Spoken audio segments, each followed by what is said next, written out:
Now, at this point and some other points, I may get into some things that escape you momentarily or go right by you, but I would urge you to follow through. You can look them up in popular accounts. Check your encyclopedia under references such as logic, or maybe some of you are studying logic, and you'll see some of the directions that I'm going in here. Any theory, see, we speak about verification. Any theory is not infinitely defendable. You cannot keep saying because this, because this, because this, and keep this up forever. Theories are based on assumptions, and one does not prove an assumption, but starts from the point of an assumption. The Muslim's first assumption is simply this: the universe makes sense. And this is the same as the modern scientific assumption.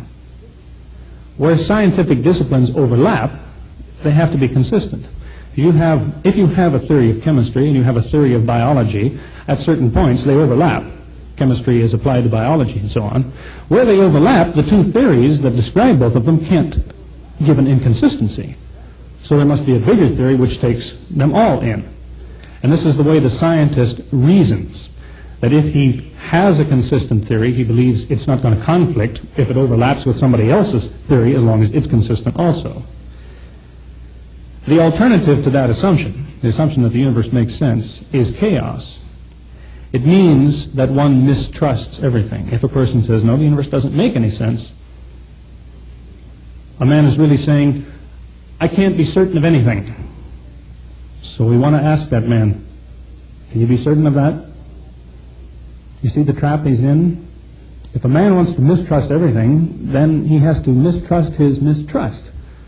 And he's paralyzed. He doesn't make any progress.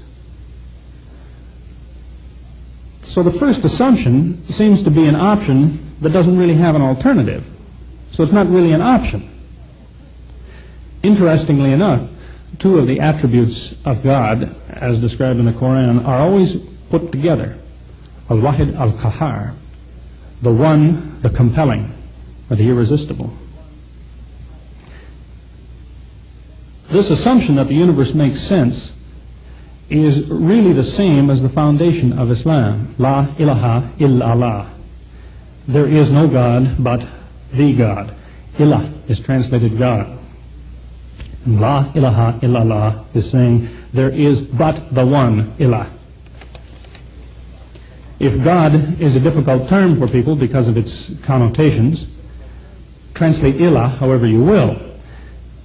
Ilah is that which ultimately influences events.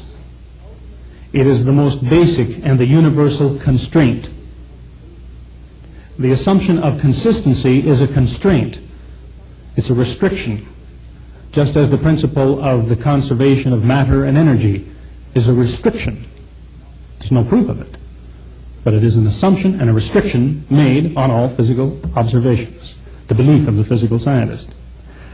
La ilaha illallah says of this ultimate reality that there is one such reality, and there is only one such reality. We assume the principle of at least one when we say the universe makes sense, and then we realize that, well, if there was more than one, the universe wouldn't make sense either, because overlapping theories would be inconsistent if they were under different initial constraints.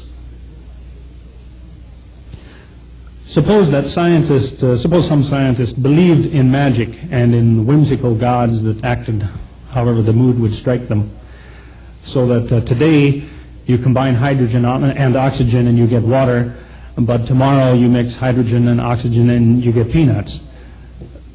Would a scientist who expected the universe to function that way make any kind of progress? Could he be successful? As the Quran says of believers, they are the successful, muflihun. The punishment of polytheists, those who believe in many gods, is expected by Muslims not because there is a jealous God who takes the insult very personally and he'll get you for it. The punishment is expected because it's still another example of being punished by your sins, not for your sins. A man does strange things to his mind when he believes in many gods. He hurts himself. We deal with life according to what we've been convinced of, and life leads to death. We have to live with that knowledge. And what happens to the ego, the consciousness, the intellect, me inside? What happens in dying? It must depend on what has gone before, whatever that experience is like. Is it frightening or is it peaceful? When senses are cut off and mental activity has a final burst, and there can be no doubt that it does. Now we're talking about electrodynamics and collapsing electrical fields. There is a burst as the brain dies. What's it like? I won't speculate, but we do know that false hopes will be dashed. If one believed without justification that there existed a God who treated us in such and such a way according to what we believed and how we behaved, one is due for disappointment in the extreme if you were misinformed or misdirected. Now to the second point, as I said, man is lost except for those who believe and do good. Amalu salihat.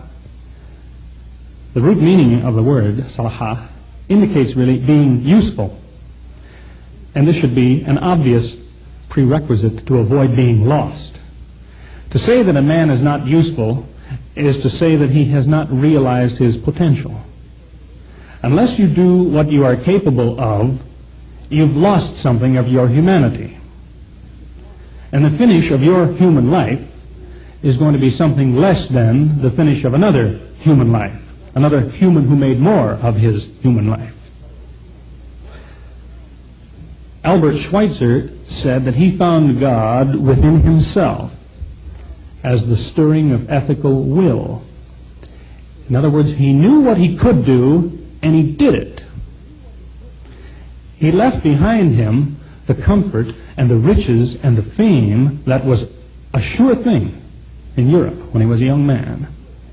He left that behind him and he moved to a leper colony in Africa, where he continued to study and write and help the lepers, and he lived into his 90s. He realized his potential. Now, psychologists could tell us, no doubt, plenty about those who think they are happy, they're comfortable, but they face anguish from inside themselves. What kind of shape is their intellect taking under this kind of torture? People who have convinced themselves they're happy, and they're not really. They are doing less than they could have done. What's it doing to their minds?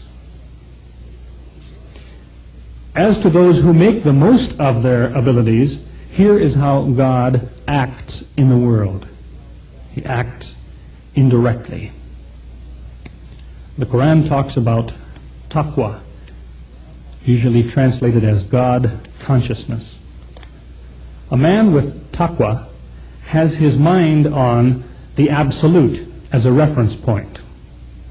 His mind is not fixed on what is relative. He's not worried about money or clothing or various other things that depend on other things themselves. His mind is fixed as a reference point on what depends on nothing, the absolute. And then God moves people. Not like we move a checker on a board, like that, but he moves people the way that the goal at the end of the soccer field moves the soccer team. That team will battle away. Does the goal reach out and pull them this way? No. But it's out there. And by keeping an eye on that, that's where they're heading. Indirectly, they are moved by that goal. And here's where we are led to deal with another concept of God, another item in belief. Common practice divides reality into the natural and the supernatural. And occasionally God is thought to interfere with the natural order, reaching down from the supernatural, and he works a miracle. This kind of miracle is really a monster.